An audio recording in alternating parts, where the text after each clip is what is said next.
గులాబ్ జాముల పిండితో గులాబ్ జాములే కాకుండా ఇలా కేకులు కూడా తయారు చేసుకోవచ్చు అని చాలా కొద్ది మందికే తెలుసు. ఈ కేక్ తయారు చేసుకుని టేస్ట్ చూసిన తర్వాత అబ్బా ఇన్ని రోజులు ఎందుకు మిస్ చేసుకున్నామా అనిపిస్తుంది. టేస్ట్ అంత బాగుంటది. మరి ఈ కేక్ చేసుకోవడం చాలా సింపుల్. గులాబ్ జామ్ చేసుకున్నంత ప్రాసెస్ కూడా ఉండదు. అది కూడా పంచదార వాడకుండా ఈ కేక్ ని నేను ఎలా తయారు చేశానో ఒకసారి చూసేయండి. ముందుగా ఇలాంటి గిన్నెకి కొద్దిగా నూనె రాసుకుని మొత్తం స్ప్రెడ్ చేసేయాలి.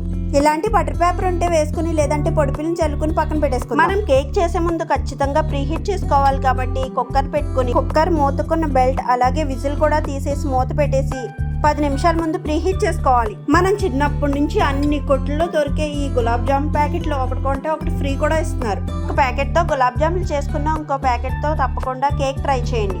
ఇలా పిండిని కప్పుతో కొలుచుకుని మిక్సీ జార్ లో వేసుకోవాలి. కప్పులో సగానికి బొంబాయి రవ్వను వేసుకోవాలి.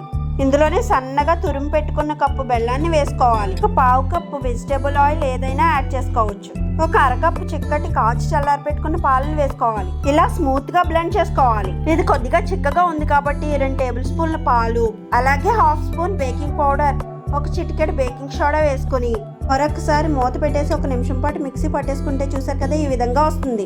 ముందుగా సిద్ధం చేసి పెట్టుకున్న గిన్నెలోకి ఈ పిండిని వేసేసి వీడియోలో చూపించిన విధంగా 2-3 సార్లు ట్యాప్ చేసుకోవాలి. ముందుగా ప్రీహీట్ చేసుకున్న కుక్కర్ లోకి ఈ గిన్నెని నిదానంగా సెట్ చేసుకోవాలి. కుక్కర్ కున్న మూతను పెట్టేసి 30 నుంచి 40 నిమిషాల పాటు మీడియం ఫ్లేమ్ లో బేక్ చేసుకోవాలి. 30-40 నిమిషాల తర్వాత ఓపెన్ చేసి చూస్తే కేక్ బేక్ అయింది లేనిది తెలియాలంటే ఒక చిన్న పుల్ల మొక్కను గుచ్చి చూస్తే పిండి ఏమీ అంటుకోకపోతే కేక్ పర్ఫెక్ట్ గా బేక్ అయినట్టు. ఇప్పుడు కేక్ పూర్తిగా చల్లారిన తర్వాత వేరొక ప్లేట్ లోకి డిమోల్డ్ చేసుకోవాలి. అంతేనండి, సూపర్ సాఫ్ట్ గా గులాబ్ జామున్ కేక్ అయితే రెడీ. కేక్ టేస్ట్ విషయానికి వస్తే చాలా బాగుంటుంది. తప్పకుండా ట్రై చేయండి.